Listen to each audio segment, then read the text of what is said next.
दोस्तों, क्या आपने कभी सोचा है कि जिस मुल्क को आज दुनिया पाबंदियों से झुकाने की कोशिश कर रही है, उसके बारे में 1400 साल पहले क्या कहा गया था? आज हम बात करेंगे उस पेशन गोई की जो मोहम्मद सल्लल्लाहु अलैहि वसल्लम ने उस वक्त बयान की थी जब इस्लाम अभी अपने शुरुआती दौर में था और फारस एक अजीम सल्तनत हुआ करता था। ज़रा तसव्वुर कीजिए, मदीना की महफिल है, सहाबा बैठे हैं और वहीं पर मौजूद हैं एक अजीम सहाबी सलमान फ़ारसी रज़ियल्लाहु अन्हु।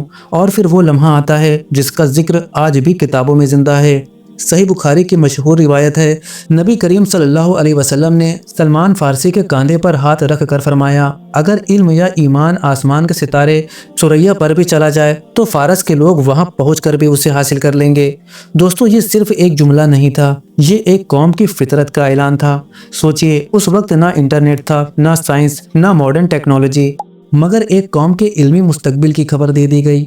इतिहास गवाह है, अगर आप नाम देखें तो आपको मिलेंगे इमाम बुखारी, इमाम मुस्लिम और कितने ही मुहद्दिसीन, मुफस्सरीन और साइंसदान जिनके जड़ें उसी इलाके से जुड़ी थी जिसे आज हम ईरान कहते हैं।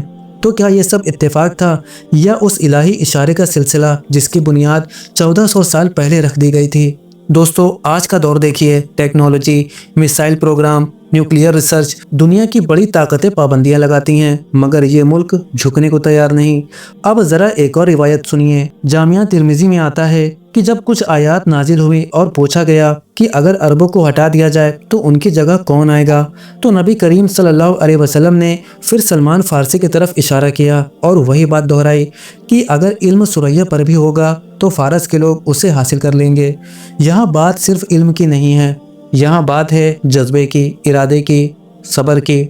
मुस्नद अहमद की रिवायत में ये भी आता है कि करीब है कि अल्लाह तुम्हारे हाथों को अजम यानी गैर अरबों से भर देगा और वो ऐसे शेर होंगे जो मैदान से भागेंगे नहीं।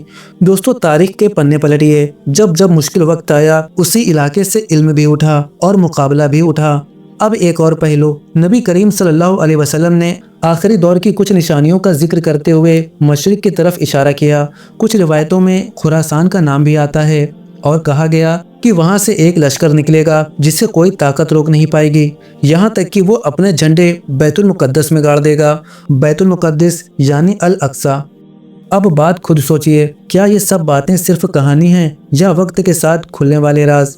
आज दुनिया में हालात क्या हैं? जंग, फितना, टेक्नोलॉजी से लैस फौजें।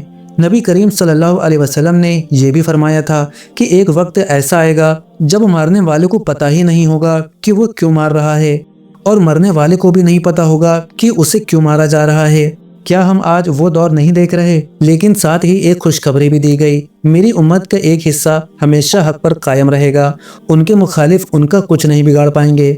दोस्तों, बात किसी एक मुल्क की तारीफ की नहीं है, बात उस सुन्नत की है, उस पेशन गोई की है जो हमें बताती है कि इल्म, सब्र और इस्तिकामत, ये तीन चीज़ें किसी कौम को झुका नहीं सकती। आज अगर कोई मुल्क मुश्किल हालात में भी खड़ा है तो हो सकता है कि वो उसी इल्मी प्यास और जज्बे का सिलसिला हो जिसकी खबर सदियों पहले दे दी गई थी। अब फैसला आपका है, क्या हम इन रिवायतों को सिर्फ सुनकर आगे बढ़ जाएं या इनसे सबक लें, इल्म हासिल करें, मजबूत इरादा रखें और अपने ईमान को बुलंद रखें। अगर आपको ये वीडियो सोचने पर मजबूर करे, अगर आपको लगे कि इतिहास सच में हमारे सामने खुल रहा है, तो इस वीडियो को ज़रूर शेयर कीजिए ताकि और लोग भी इन निशानियों को समझ सकें। अपनी राय कमेंट में ज़रूर लिखें कि आप इन रिवायतों को आज के हालात से कैसे जोड़ते हैं। वीडियो को लाइक कीजिए और ऐसे ही वीडियोस देखने के लिए हमारे चैनल को भी सब्सक्राइब कर दीजिए।